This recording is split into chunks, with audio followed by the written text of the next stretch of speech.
So hello guys, finally we are here with set X of 10th class.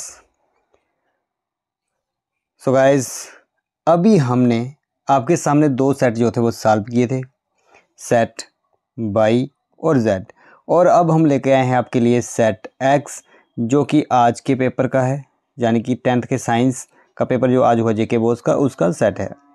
तो अभी तक अगर आपको हमारी वीडियोस अच्छी लगी हो तो चैनल को सब्सक्राइब कर लें और अपने दोस्तों के साथ, अपने जूनियर्स के साथ, अपने फैमिली में जो भी आपके बच्चे हैं 10th क्लास में पढ़ रहे हैं उनके साथ ज़रूर शेयर करिएगा, क्योंकि अब आगे हम इसके ऊपर जो आपकी सॉल्यूशंस हैं अच्छे से डिस्कस करेंगे और आगे सिलेबस भी आगे नेक्स्ट क्लासेस को कवर करवाएंगे।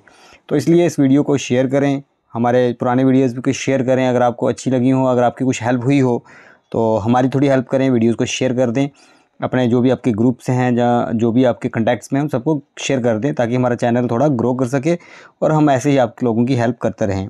तो चलिए स्टार्ट करते हैं, एक्स सीरीज़ को करते हैं सॉल्व। तो यहाँ पर पहला क्वेश्चन पूछा गया था कि a spherical mirror and a thin spherical lens have each focal length of -15 centimetre, the mirror and the lens are likely to be. तो इसका सही आंसर है बोथ कनकेव, दोनों ही कनकेव होंगे। नेक्स्ट क्वेश्चन में पूछा गया है कि कौन सी स्टेटमेंट सही है, तो इसमें सी पार्ट रहेगा कि a person with myopia can see near by objects clearly. जो जिस बंदे को मायोपिया होता है उसको पास की चीज़ें तो दिखती हैं लेकिन उसको दूर की चीज़ें नहीं दिखाई देती, तो इसका सही जो रहेगा वो सी पार्ट रहेगा। नेक्स्ट क्वेश्चन में पूछा है person can not see distant object beyond 2 metre, the defect can be corrected by using a lens of, तो इसका आंसर भी रहेगा B part -0.5 D. Next question में पूछा गया है the energy given to each coulomb of charge passing through a 6 volt battery is, तो इसका आंसर रहेगा 6 जूल्स। अगर हम इसको निकालने की बात करें तो ये निकलता है हमारा work done is equal to potential difference into charge. तो यहाँ पर वर्क डन हमें निकालना है, तो पोटेंशियल डिफरेंस हमें दिया हुआ है 6, और चार्ज की बात करें तो यहाँ पे ईच कूलम दिया है, यानी कि 1 कूलम इसका चार्ज रहेगा। तो अगर इसको मल्टीप्लाई करेंगे 6 × 6 जूल, क्योंकि वर्क या यूनिट जो होता है वो जूल होता है, तो इसलिए क्या आएगा 6 जूल इसका आंसर रहेगा। नेक्स्ट क्वेश्चन में अगर हम बात करें तो ये जो डायरेक्शन का क्वेश्चन आया है, यहाँ पे magnetic field lines around a current carrying straight conductor, तो इसका रहेगा amperes swimming rule. Next question की बात करें, यहाँ पे हमें 3 सोल्यूशन दिए हैं ए बी सी, तो हम यहाँ पे थोड़ा इसको सॉल्व कर लेते हैं कि ए सोल्यूशन दिया है हमें, एक बी सोल्यूशन दिया है और एक सी सोल्यूशन दिया है। 3 सोल्यूशन हमें मिले हुए हैं 3 टेस्ट ट्यूब में, जो जिसके अंदर क्या डाला है, यूनिवर्सल इंडिकेटर डाला हुआ है, और ये तीनों सोल्यूशन जब इनके बीच में यूनिवर्सल इंडिकेटर डाला तो ये इनकी जो वैल्यू हुई, पीएच वैल्यू जो आई वो आई, ए की आई 5, बी की आई 1 और सी की आई 13। अब ये अगर हम देखें 7 जो हमारी न्यूट्रल वैल्यू है, तो 7 से नीचे जो होंगे वो हमारे एसिड हैं, ये दोनों एसिड आ रहे हैं, और ये हमारा बेस आ रहा है।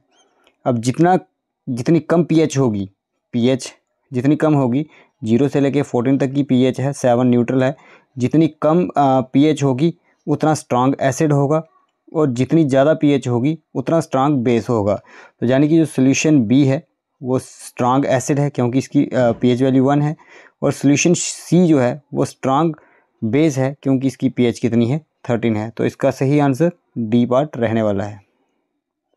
नेक्स्ट क्वेश्चन में हम देखेंगे कि एक केमिकल रिएक्शन दी हुई है हमें, और हमें बताना है कि ये रिएक्शन में क्या है, तो यह इसका आंसर सही रहेगा CuO is an oxidising agent. Next question की अगर हम बात करें तो हमें अलग अलग फंक्शनल ग्रुप्स दिए हुए हैं, हमें बताना है कि एल्डिहाइड्स का फंक्शनल ग्रुप कौन सा है, तो इसका रहेगा बी पार्ट। नेक्स्ट क्वेश्चन की बात करें, उसमें लिखा है कि an element reacts with oxygen to give a compound with a high melting point, this compound is also soluble in water, the element is likely to be, ये कौन सा एलिमेंट होगा, तो ये एलिमेंट कैल्शियम होगा।